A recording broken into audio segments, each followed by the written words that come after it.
नमस्कार आत्मीय स्वजनों, आज हम बात करेंगे कोरोना महामारी के इस विषय पे। बहुत लोगों ने प्रश्न किया और कुछ दिनों में हमने बहुत लोगों को देखा भी है, कुछ अपने ही स्वजनों को हमने खोया भी है। लेकिन फिर भी एक बात निश्चित है कि जो ऊपर वाला ने चाहा है वो हमें स्वीकारना ही पड़ेगा। बहुत लोगों का मैसेज आया कि ये महामारी कब जाएगी और इससे इतना नुकसान क्यों हो रहा है।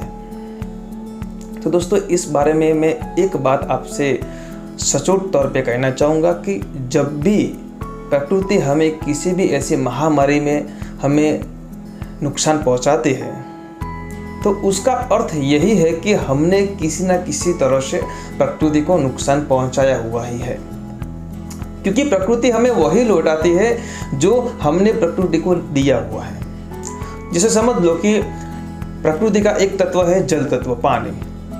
अगर हम पानी को प्रदूषित करेंगे तो वही पानी जमीन में जाएगा और हम इसको बाद में टेक्नोलॉजी की तरफ से हम उसको बाहर निकाल के जब उसका आचमन करेंगे या पिएंगे तो वही केमिकल युक्त पानी हमें नुकसान करेगा।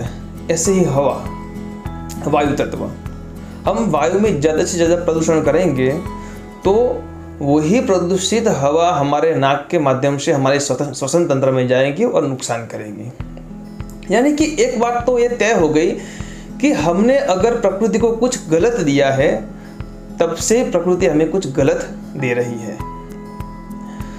तो दोस्तों, एक प्रश्न है कि अभी इस महामारी में से हम निकले कैसे, क्या करना चाहिए, क्या उपाय है। बहुत लोग पूछते हैं कौन सा मंत्र करेंगे, कौन सा अनुष्ठान करें कि हम इस महामारी में ना आए। तो एक बात तो नक्की है कि मंत्र उच्चारण के साथ, भक्ति भाव श्रद्धा के साथ अपने जो नैतिक कर्तव्य प्रकृति के प्रति है हमें उसको भी अच्छी तरह से करना होगा। जैसे कि पानी को शुद्ध रखना, वायु को शुद्ध रखना, वातावरण को शुद्ध रखना, ये जितने भी कर्म है हमारे, जिसको हम नैतिक कर्म बोलते हैं। प्रकृति में, शास्त्रों में भी प्रकृति की पूजन ही कहा गया है। भगवान श्री कृष्ण ने गोवर्धन लीला के दरमियान प्रकृति की ही पूजा का संदेश हमें दिया हुआ था। तो दोस्तों, एक बात तो निश्चित है कि हम जितना प्रकृति को संभालेंगे ऐसा ही प्रकृति हमें देगी। वरना होगा क्या, हम प्रकृति में प्रदूषण करते जाएंगे, उसको नुकसान पहुंचाते जाएंगे तो प्रकृति हमें ऐसी महामारी वाला जितने भी रोग है वो हमें देगी। तो दोस्तों, आपसे एक निवेदन है, अभी लॉकडाउन का समय चल रहा है, थोड़ा सा समय है हमारे पास कि बिजी जिंदगी में से निकल के हम अपने ऊपर कुछ कार्य करें।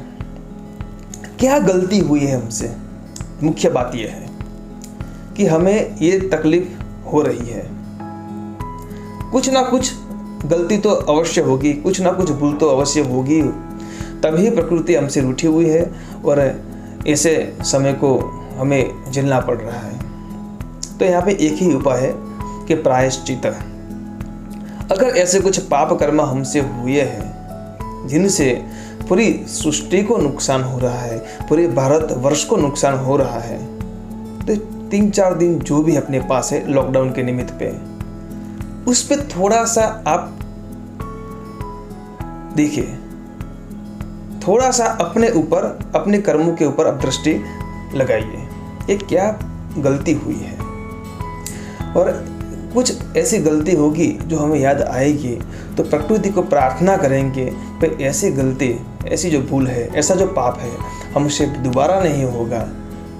तब प्रायश्चित करने से परमात्मा प्रकट होते हैं और हमारे सभी पापों को नष्ट करते हैं। तो यहाँ पे प्रायश्चित कर्म हमें अवश्य करना है, अपने आप को देखना है, अपने कर्तव्य को देखना है, अपने कर्मों को देखना है। अगर अपने कर्म प्रकृति के विरुद्ध होंगे, यानी कि प्रकृति और समाज को नुकसान पहुंचाने वाले होंगे, तो हमें नुकसान होगा, ये कर्म का सिद्धांत है। लेकिन आज से हम नक्की करेंगे कि नहीं, हम प्रकृति का जितने भी तत्व है, अग्नि, पृथ्वी, वायु, जल, उन सभी का अच्छी तरह से नियमन करेंगे, उनका पालन, नियम का पालन करेंगे, तो हमारा प्रायश्चित परमात्मा के ओर जाएगा और परमात्मा उनके रूप में हमें अच्छे से अच्छा फल देंगे। तो आज से हम सोचेंगे, हम देखेंगे, अपने आप को देखेंगे ऐसे तो हम सोशल मीडिया के माध्यम से अपने आप को बहुत जगह पे प्रेजेंट करने का प्रयत्न करते हैं। किसी अच्छी जगह पे जाओ तो अपने आप को प्रेजेंट करने का प्रयत्न करते हैं, लेकिन अभी प्रेजेंट नहीं करना है, सिर्फ देखना है, समझना है और सुधार करना है। बस मेरा आपसे इतना ही निवेदन है। धन्यवाद।